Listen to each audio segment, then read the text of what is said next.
मजहब, जाति, धर्म, संप्रदाय, काम व सीमाएं नहीं देखता। फिर भी देश ने बहुत बहादुरी के साथ कोरोना के विरुद्ध युद्ध लड़ा। P news bureau Tushar Mishra के साथ कानपुर की प्रख्यात युवा समाज सेविका व इंजीनियरिंग कॉलेज PSIT की vice chairman doctor Nirmala Singh क्या बोली, आइए देखिए। आप PSIT की वाइस चेयरपर्सन हैं। इसके अलावा कानपुर के अंदर उपस्थित तमाम सामाजिक संगठनों में भी आप महत्वपूर्ण भूमिका निभाती हैं। मैम, कौन कौन से वो धरातल पे कार्य किए गए आपकी स्वयंसेवी संस्था द्वारा या आपके द्वारा, जिससे इस कोरोना के संक्रमण काल में लोगों को मदद पहुंची? नमस्कार।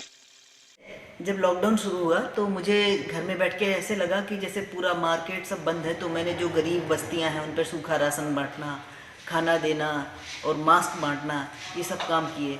और वैसे भी मैं कई NGO से जुड़ी हुई हूँ और मुझे लगता है जैसे किसी बच्ची का खास करके कि कोई एजुकेशन वो पढ़ना चाहती है पर उसकी पढ़ाई रुक रही है, तो मैं उसकी पढ़ाई पूरी करा देती हूँ या किसी भी तरह से उसकी व्यवस्था कर देती हूँ किसी से बात करके, क्योंकि वो अगर वो करना चाहती है तो उसको पूरा कर ले।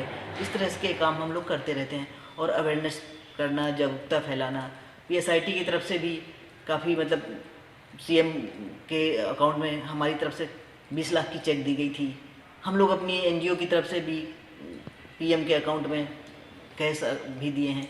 इस तरह से हम लोग लगातार, जब से लॉकडाउन हुआ है और ये अव्यवस्था हुई, तो मैं मुस्कुराए कानपुर से भी जुड़ी हूँ, तो उसमें भी मैंने बहुत कार्य किया जिससे अपना कानपुर मुस्कुराए। और कोविड में जैसे अब ठंड शुरू हो रही है तो इसका प्रकोप फिर से बढ़ रहा है। तो कोविड ठंड में ही आया था, तो इस समय मास्क बहुत ज़रूरी है, क्योंकि ये नोज और माउथ के मुंह से ही जाता है और लोगों को काम करना तो ज़रूरी है। कब तक लोग घर में बैठेंगे, अर्थव्यवस्था भी देखनी है। तो इस मास्क को लगा के रखें, मेरी सबसे अपील है। और हाथों को साबुन से धोने के बाद सैनिटाइज करें, क्योंकि वो जो चिपचिपा होता है वो साबुन से के अलावा वो सैनिटाइज से नहीं जाता है। आप अगर सफ़र में हैं, बाहर हैं, तो आप सैनिटाइज़र का खाली प्रयोग करें। हाथों को बहुत साफ रखें कुछ भी खाने पीने से पहले। और मास्क इतना ज़रूरी है जैसे हमारी सांस लेना। इस तरह से अगर हम इसको मास्क को अपने जीवन का अंग बना लेंगे तो शायद हम इस कोविड से जीत पाएंगे।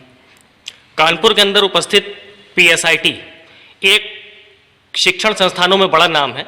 किन गरीब बच्चों की मदद हेतु या किन गरीब बच्चों की मदद हेतु जो वहाँ से BTech कर रहे हैं या अन्य कोर्सों में जिन्होंने दाखिला लिया, क्या ऐसे बच्चों की मदद करी गई PSIT द्वारा जिनके पास संसाधन नहीं है? दीप प्रेम सेवा मिशन से हम लोगों ने 5 बच्चे पढ़ाए और उनका अच्छा प्लेसमेंट भी हो गया है। इस तरह के कई बच्चे हैं CS में और फार्मा में, जिनको हम लोग पढ़ा के प्लेसमेंट देके उनका पूरा कैरियर बना दिए हैं। इस तरह के कई बच्चे हैं हमारे यहाँ। शीत ऋतु के प्रारंभ के साथ ही संपूर्ण देश इस समय वैश्विक महामारी कोविड-19 से जूझ रहा है। जैसा कि देखा गया है, आमतौर पे आजकल समाज के अंदर कोविड को लेके किसी भी तरीके की महत्वपूर्ण अवेयरनेस नहीं है, ये खत्म हो चुकी है। लोग मास्क का प्रयोग नहीं कर रहे हैं। छोटे छोटे बच्चों को लेके वैवाहिक समारोह में भी उपस्थित हो जाते हैं। तमाम सामाजिक संस्थाएं भी कानपुर के अंदर अपने बड़े बड़े आयोजन कर रही हैं, लेकिन कोविड के प्रोटोकॉल का ध्यान नहीं रखना चाह रही हैं। कोई संदेश देना चाहेंगे इसके लिए? मैं देख रही हूँ कि चौराहों पे हर जगह मुझे एक अवेयरनेस प्रोग्राम करना भी है। मैं अभी हाल ही में तुरंत करने वाली हूँ कि लोग ना सोशल डिस्टेंसिंग का पालन कर रहे हैं, ना मास्क लगा रहे हैं। डर लोगों के अंदर से चला गया है। तो हम लोग सोच रहे हैं कि हम लोग अवेयरनेस प्रोग्राम करें जिसमें लोगों में फिर से डर आ जाए, क्योंकि अब मैंने पेपर पढ़ रही हूँ डेली, पॉजिटिव केस भी डेली आ रहे हैं, अब ज़्यादा बढ़ रहे हैं। और हमारा कॉलेज भी जैसे खुल रहा है तो हम लोगों ने हाफ पे कर दिया है कि एक चेयर छोड़ के और सैनिटाइज करना, काफ़ी मतलब सोशल डिस्टेंसिंग के साथ ये मतलब हम लोग का कॉलेज ओपन हो गया है।